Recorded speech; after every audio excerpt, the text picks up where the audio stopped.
Penculikan dan pembunuhan Kepala Cabang Bank BUMN akhirnya terungkap. 15 tersangka sudah ditangkap, termasuk 2 anggota TNI Angkatan Darat, yakni Serka N dan Kopda F. Polisi bilang motif pembunuhan berkaitan dengan pemindahan uang dari rekening dorman atau rekening yang tidak memiliki aktivitas transaksi perbankan ke rekening penampungan. Untuk melancarkan aksinya, para pelaku harus mendekati salah satu kepala cabang bank BUMN. Namun, upaya mendekati kepala cabang tidak berhasil, sehingga para pelaku akhirnya merencanakan untuk melakukan pemaksaan dengan kekerasan. Apabila berhasil, korban akan dihilangkan atau dibunuh. Daripada para pelaku melakukan perbuatannya, yaitu para pelaku ataupun para tersangka berencana untuk melakukan pemindahan uang dari rekening dorman ke rekening penampungan yang telah dipersiapkan. Atas nama C alias K bertemu dengan saudara pelaku DH, di mana pada saat itu C alias K memiliki data rekening dorman di beberapa bank. Tak hanya itu, dan Pomdam Jaya, Kolonel CPM Doni Agus Prianto bilang, Kopda F sempat meminta uang operasional sebanyak 5 juta rupiah dan disanggupi oleh Serka N. Uang tersebut berasal dari tersangka JP. Kemudian Serka N bertemu tersangka JP yang memberikan uang 95 juta rupiah yang digunakan untuk kejahatan mereka. Kopda F meminta uang operasional sejumlah 5 juta rupiah dan pada saat itu disanggupi oleh Serka N dan uang tersebut dari pemberian saudara JP. Selanjutnya pada hari Rabu tanggal 20 Agustus Serka N bertemu dengan saudara JP di salah satu bank swasta di wilayah Jakarta Timur. Saat itu saudara JP menyerahkan sejumlah uang tunai sebanyak 95 juta rupiah yang akan digunakan untuk kegiatan tersebut. Muhammad Ilham Pradipta, Kepala Cabang Bank BUMN di Cempaka Putih, Jakarta, menjadi korban penculikan pada 20 Agustus 2025 lalu. Aksi ini sempat terekam CCTV halaman parkir sebuah pusat perbelanjaan. 1 hari kemudian, jasad Muhammad Ilham ditemukan di Kabupaten Bekasi dengan kondisi tangan dan kaki terikat lakban. Tim Liputan, Kompas TV. Saudara, pencurian rekening dorman alias rekening menganggur jadi penyebab pembunuhan Kepala Cabang Bank BUMN di Cempaka Putih, Jakarta. Yang jadi pertanyaan adalah bagaimana bisa data rekening dorman jatuh ke pihak di luar bank dan bagaimana mengurangi resiko bahaya pegawai bank yang bertanggung jawab atas data nasabah. Kita akan bahas soal ini bersama Chairman Lembaga Riset Keamanan Siber dan Komunikasi Cisrek Pratama Persada. Selamat pagi Pak Pratama. Selamat pagi Mbak. Pak Pratama, pembunuhan Kacap Bank BUMN ini kan melibatkan 2 anggota TNI, motifnya pencurian rekening dorman alias menganggur. Yang jadi pertanyaan Pak, gimana bisa data rekening dorman ini jatuh ke pihak di luar bank? Apa yang salah dari sistem keamanan data bank? Iya, sebenarnya bank itu nggak salah gitu. Data rekening dorman itu tetap data rekening yang terlindungi dan aman sebenarnya. Tetapi ada beberapa kemungkinan sumber kebocoran gitu. Yang pertama adalah ada insider atau orang dalam bank. Pegawai bank itu baik yang aktif ataupun yang mantan gitu, tapi dia pernah memiliki akses ke core banking, dia bisa menyalahgunakan kewenangannya untuk mencari daftar rekening dorman. Itu yang pertama. Yang kedua, jaringan kriminal dengan akses data. Biasanya rekening dorman ini ketika hacker berhasil masuk kemudian mencuri datanya, itu diperjualbelikan tuh di forum dark web gitu. Nah, Di situ orang bisa membeli kalau misalkan dia tahu bahwa itu rekening bank tertentu gitu ya, rekening dorman di bank tertentu gitu. Yang ketiga adalah dengan menggunakan social engineering. Jadi pelaku ini bisa memanfaatkan misalkan kenalan sama outsourcing, kenalan sama cleaning service atau kenalan sama orang yang sering keluar masuk bank gitu untuk mengidentifikasi rekening-rekening yang tidak aktif. Kemudian yang keempat adalah biasanya ada dokumen fisik, Mbak. Jadi rekening dorman itu adalah rekening yang selalu diaudit setiap tahun gitu. Dalam beberapa kasus itu laporan internal itu biasanya dicetak gitu. Nah, ketika dicetak hasil auditnya itu kemudian ada yang melihat, bisa dikopi sehingga bisa diperjualbelikan. Sehingga mau nggak mau pasti rekening dorman itu ketika bocor ada hubungannya dengan orang dalam gitu. Kalau tidak, hacker yang sangat jago yang berhasil masuk dalam sistem kemudian mencurinya dan menjualnya di dark web gitu, Mbak. Oke, bank punya sistem keamanan. Tadi dikatakan sebetulnya yang bisa mengakses tentu lagi-lagi soal orang dalam ataupun juga hacker. Pak Ya. Pratama, tapi biasanya seperti apa sih sistem keamanan data yang dipakai oleh bank? Ada sistem berlapiskah atau seperti apa? Dan apakah sistem tersebut ini bisa menjamin bahwa datanya termasuk rekening dorman ini bisa aman gitu? Iya, jadi bank itu sebenarnya sudah memiliki sistem keamanan yang cukup handal karena kan memang mereka harus laporan ke OJK, ke Bank Indonesia gitu. Mereka melakukan assessment secara rutin dan lain-lain. Mereka punya sistem security yang cukup kuat gitu, walaupun beberapa bank beberapa kali kita dengar sering kena retas gitu ya.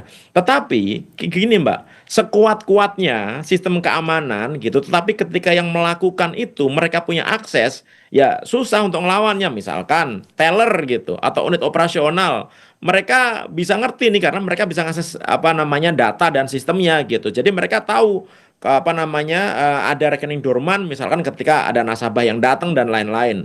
Kemudian pejabat cabang, terutama kepala cabang, wakil kepala cabang, manajer operasional, mereka itu menerima laporan rekening dorman biasanya untuk kepentingan audit atau monitoring cabang gitu. Kemudian orang divisi IT, karena mereka yang ngurusi masalah IT ya kan, mereka biasanya juga menjadi auditor terutama dari kantor pusat, mereka memiliki akses ke daftar rekening dorman secara bahkan secara nasional ya gitu. Dan mungkin ada juga nih institusi yang melakukan apa audit gitu, misalkan BPK. BPK itu juga melakukan audit ke Bank Indonesia gitu ya kan, ke bank-bank BUMN gitu. Nah, mereka juga antara lain yang diperiksa itu adalah rekening dorman. Jadi sebenarnya rekening dorman ini memang aksesnya sangat susah gitu.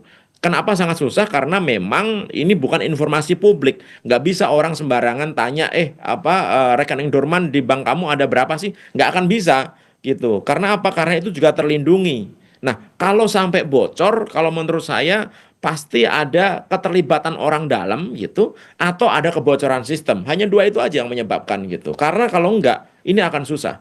Gitu, Mbak. Oke, artinya kata kuncinya adalah bagaimana soal akses itu tadi. Nah, kalau dalam sistem keamanan data bank, Pak, biasanya akses yang dimiliki seorang kepala cabang bank itu sebesar apa sih?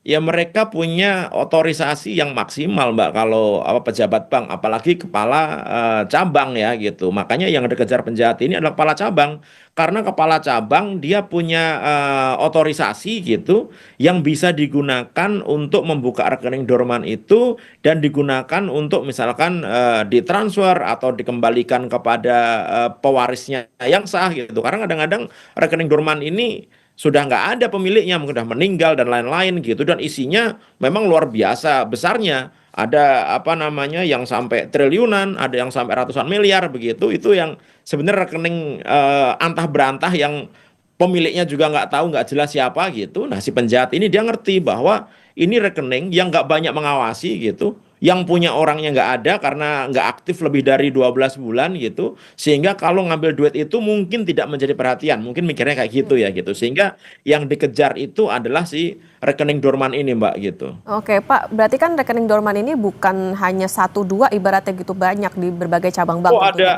ada ribuan bahkan Ada daftar ribuan. PPATK itu ada lebih dari puluhan ribu mungkin Artinya rekening gini, dorman ini. Pak Pratama, berarti potensi amit-amit terjadi kasus serupa ini seberapa besar? Kemudian juga ini kan berarti apakah ini bukan kasus pertama kali, Pak? Atau seperti apa dari catatan Cisrek itu sendiri? Kalau kita masih nggak ada catatan rekening dorman kan Oke. ini kan data yang sangat rahasia ya gitu. Tetapi kalau kita lihat sebenarnya ini rekening yang memang ngendap gitu, apa namanya tidak ada yang punya gitu. Bahkan biasanya ini bisa diwariskan sebenarnya, tetapi terkadang apa pewarisnya juga tidak bisa dicari gitu, sehingga rekening ini memang tidak ada yang apa namanya memiliki gitu. Nah, Bank Indonesia itu sebenarnya punya data nih rekening-rekening dorman berapa isinya dan lain-lain gitu. Nah, pemanfaatannya saya kurang tahu tuh kira-kira digunakan untuk apa. Tapi ini uang yang mengendap yang sangat besar yang ada di bank-bank yang ada di Indonesia begitu yang memang tidak termanfaatkan dengan baik gitu. Nah, oleh karena itu mungkin perlu ada kebijakan ya gitu untuk pengaksesan rekening-rekening dorman ini mungkin butuh akses yang lebih tinggi lagi gitu. Tidak hanya bisa diakses oleh kepala cabang gitu atau apa namanya level-level manajer yang di bawahnya manajer pusat dan lain-lain gitu sehingga bisa diamankan gitu. Atau misalkan di lock gitu. Akan bisa dibuka kalau misalkan Bank Indonesia mengizinkan untuk membuka gitu. Nah, itu perlu dibuat mekanisme sehingga rekening-rekening dorman ini tidak jadiin bancaan. Karena kalau rekening dorman ini diambil, nggak ada yang kehilangan, Mbak. Ya. Memang nggak ada yang kehilangan gitu. Apa namanya uang yang jumlahnya triliunan, ratusan miliar ini ketika diambil nggak ada yang kehilangan. Nah. Karena yang punya udah nggak ada gitu. Ya, Pak Pratama, artinya gini, kalau misalnya rekening itu menganggur dan lain sebagainya, treatment dari bank itu seperti apa seharusnya ke rekening dorman? Apakah langsung menghubungi pihak keluarga kah, misalnya pemilik rekening itu meninggal dunia, atau seperti apa pengawasannya, Pak? Memang sudah ada prosedurnya ya gitu. Saya sudah apa namanya bertanya pada teman-teman begitu. Memang udah prosedurnya. Jadi rekening dorman itu apa bank itu memiliki kewajiban untuk mencari ahli warisnya itu siapa, yang bertanggung jawab itu siapa gitu. Sebenarnya kalau misalnya yang punya orang tua gitu, anaknya itu siapa gitu. Itu harus dicari. Tapi kadang-kadang ya si pemilik rekening itu ketika mendaftarkan dia tidak menggunakan identitas yang benar begitu atau dia tidak meletakkan atau nulis ahli warisnya siapa dan lain-lain begitu sehingga bank kadang-kadang kesulitan gitu. Selain mungkin juga ada oknum-oknum di bank juga gitu yang mungkin dia sengaja gitu supaya rekening dorman ini ya sudahlah nggak ada yang ngeklaim gitu mungkin suatu saat bisa dimanfaatkan gitu mungkin ada oknum-oknum yang seperti itu juga gitu karena memang ini sangat banyak sekali gitu dan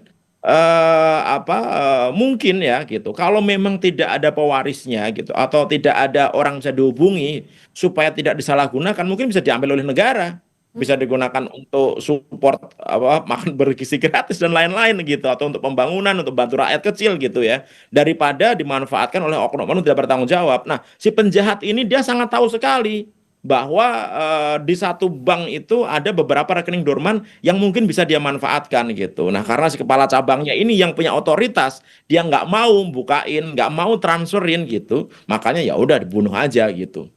Oke, ini tentu menjadi perhatian soalnya tadi beberapa ya Pak ya terkait dengan bagaimana akses yang dimiliki seorang kepala cabang bank begitu ini tentu menjadi catatan bagi bank tidak hanya soal pengamanannya tapi juga bagaimana kredibilitas seorang kepala cabang bank jangan sampai kejadian ini bisa terjadi kembali. Terima kasih. Jadi target kriminal itu Mbak, saya tambah dikit lagi ya. Target kriminal itu adalah data yang bocor gitu, sumber data ini nanti terus dicari oleh polisi, kemudian ada orang dalam gitu plus tekanan pada pejabat bank. Nah, kalau ini tiga-tiganya bisa dilakukan, orang bisa ngambil tuh rekening dorman. Ya, tentu bagaimana pengawasannya nanti kita tunggu dari bank terkait dengan kasus ini. Terima kasih Chairman Lembaga Riset Keamanan Siber dan Komunikasi CISREC, Pak Pratama Persada sudah bersama